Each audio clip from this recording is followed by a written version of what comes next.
Ito mga paps, update naman po tayo para dito sa may sofa bed. Ayan, bali 6 feet po yung ano niyan, yung haba niyan mga paps, mula dyan sa may kanto at hanggang dun sa may dulo.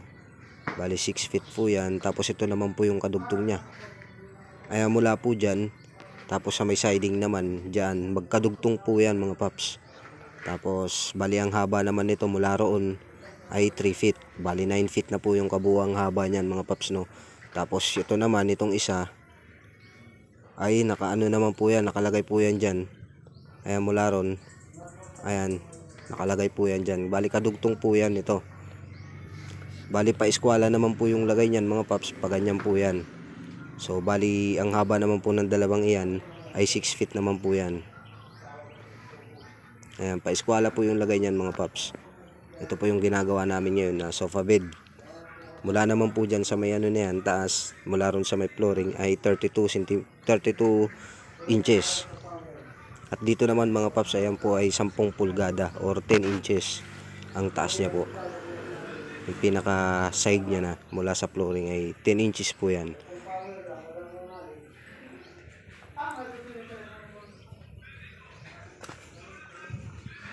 Yan, update lang mga paps, no, kasi wala pong trabaho ngayon. Bali ito po yung gagawin namin, sa Lunes pa ito gagawin. So ito naliya ko na. Ang kulang na lang dito mga paps ay babarnishan po ito.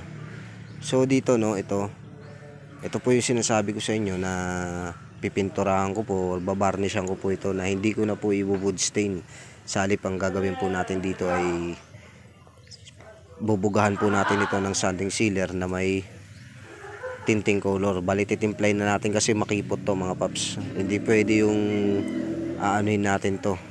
Hindi pwede yung i-wood stain muna natin to kasi magpipenetrate po, mag-absorb po yan, lalo na po kung may nakakaligtaan po tayo ng mga wood stain na napapahid natin. So ang gagawin natin dyan, sealer recta po na sa kulay. Kaya ayan po yung ating susunod po na iba-vlog or i-step by step natin yan mga paps sa pagbabarnish po ng ganitong babarnishan nating compressor.